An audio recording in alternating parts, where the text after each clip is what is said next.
जय माता दी। आप सभी भक्तों का इस पावन चर्चा में स्वागत है।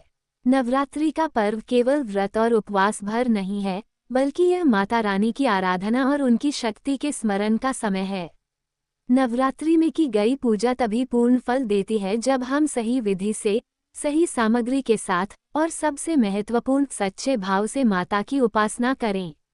आज हम विस्तार से जानेंगे कि नवरात्रि में पूजन सामग्री क्या क्या चाहिए, प्रत्येक सामग्री का महत्व क्या है और यदि किसी वस्तु का अभाव हो तो क्या करें।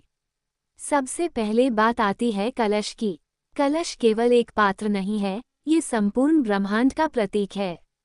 इसके भीतर सप्तऋषि, नवग्रह, समुद्र और समस्त शक्तियों का वास माना जाता है। यही कारण है कि किसी भी पूजा में कलश को प्रधानता दी जाती है। तांबे, पीतल, चांदी या मिट्टी का कलश सर्वोत्तम माना जाता है। मिट्टी का कलश धरती की उर्वरता और मातृत्व का प्रतीक है। प्लास्टिक या लोहे का कलश प्रयोग करना शास्त्रों में वर्जित है क्योंकि यह अशुद्ध माना जाता है। कलश पर स्वास्तिक का चिन्ह बनाकर उस पर कुमकुम और अक्षत चढ़ाना अनिवार्य है। इसके ऊपर आम या अशोक के पत्ते और नारियल रखकर उसे माता की शक्ति का स्वरूप माना जाता है। नारियल को श्रीफल कहा जाता है। यह माता का आशीर्वाद और समर्पण का प्रतीक है। नारियल का जटा भाग माता की जटाओं का प्रतीक है और इसके भीतर का श्वेत रस शुद्धता और ज्ञान का संकेत देता है। पूजा के लिए साबुत और जटा वाला नारियल लेना चाहिए। टूटा हुआ या सूखा नारियल अशुभ माना जाता है। रामायण और पुराणों में नारियल अर्पण को संकल्प सिद्धि का उपाय बताया गया है। आम और अशोक के पत्ते, ये दोनों पत्ते जीवन में शुभता और समृद्धि लाते हैं। आम के पत्ते अमृत का प्रतीक माने जाते हैं और अशोक के पत्ते दुख दूर करने वाले। कलश पर इन्हें रखने से पूजा पूर्ण मानी जाती है। घर में भी तोरण बनाने के लिए इनका उपयोग किया जाता है जिससे नकारात्मक ऊर्जा प्रवेश नहीं कर पाती। गंगाजल का महत्व अपरंपार है। गंगाजल को स्वयं गंगा मैया का स्वरूप माना गया है। स्कंद पुराण में कहा गया है कि गंगा स्नान या गंगाजल के बिना कोई भी अनुष्ठान निष्फल होता है। पूजा से पहले गंगाजल से स्थान, वस्त्र और स्वयं को शुद्ध करना चाहिए। यदि गंगाजल उपलब्ध न हो तो किसी भी पवित्र नदी का जल या सामान्य जल में तुलसी पत्र डालकर उसे गंगाजल तुल्य मान सकते हैं। नवरात्रि में ज्वारे बोना अनिवार्य माना गया है। जौ को उगाकर हम माता की कृपा का आह्वान करते हैं। ये अंकुरित होकर हरियाली प्रदान करते हैं, जो उन्नति और जीवन शक्ति का प्रतीक है। ज्वारे बोने से पहले उन्हें पानी में भिगोकर देखना चाहिए। जो दाने ऊपर तैर जाएं उन्हें निकाल देना चाहिए। स्वच्छ मिट्टी में गंगाजल डालकर ज्वारे बोने चाहिए। यदि किसी के पास स्थान या सामर्थ्य न हो तो वो केवल भाव से माता की आराधना करे, माता रानी उसकी भी पूजा स्वीकार करती हैं। लाल चुनरी माता के श्रृंगार का विशेष अंग है। चुनरी अर्पित करना माता के प्रति सम्मान और समर्पण का प्रतीक है। इसके साथ मिट्टी के दीपक का प्रयोग करना चाहिए।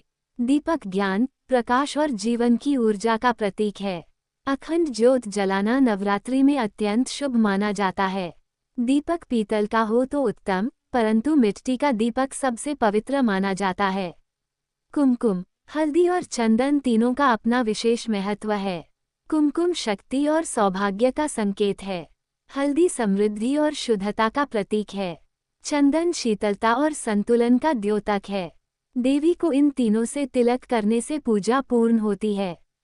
फूल और माला माता के श्रृंगार का अभिन्न हिस्सा हैं। देवी को ताजे और सुगंधित पुष्प भी अर्पित करने चाहिए।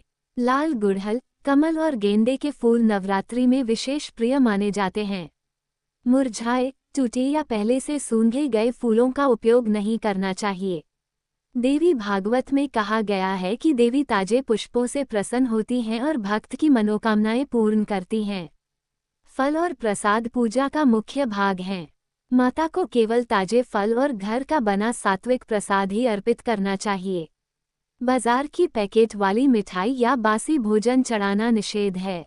सात्विकता और शुद्धता माता को अर्पण का मूल तत्व है। पंचामृत का विशेष महत्व है। दूध, दही, घी, शहद और गंगाजल मिलाकर पंचामृत बनता है। इससे माता का अभिषेक करने से विशेष पुण्य प्राप्त होता है। ध्यान रखें कि दूध ताज़ा हो, दही खट्टा न हो और घी शुद्ध हो। धूप, अगरबत्ती और कपूर का प्रयोग पूजा को संपूर्ण करता है। ये वातावरण को शुद्ध करते हैं और सकारात्मक ऊर्जा का संचार करते हैं। कपूर विशेष रूप से अहंकार के नाश का प्रतीक है। जब कपूर जलता है तो पूरी तरह नष्ट होकर केवल सुगंध छोड़ता है। ये हमें त्याग का संदेश देता है। नवरात्रि में सुहाग सामग्री का भी विशेष महत्व है। सिंदूर, चूड़ी, बिंदी, महावर, मेहंदी, काजल, कंघी, आईना, चुनरी और इत्र अर्पित करना चाहिए। यह विवाहित महिलाओं के अखंड सौभाग्य का प्रतीक है। अविवाहित कन्याएं भी इसे माता को चढ़ा सकती हैं। कलश के अंदर रखी जाने वाली सामग्री भी उतनी ही महत्वपूर्ण है। गंगाजल, सुपारी, साबुत अक्षत, सिक्का, इलायची, लौंग, पंचरत्न और हल्दी की गांठ। सुपारी गणेश जी का प्रतीक है, अक्षत पूर्णता का, सिक्का लक्ष्मी का और हल्दी की गांठ समृद्धि का। इलायची और लौंग वातावरण को सुगंधित और पवित्र बनाते हैं। माता की प्रतिमा या चित्र के बिना पूजा अधूरी है।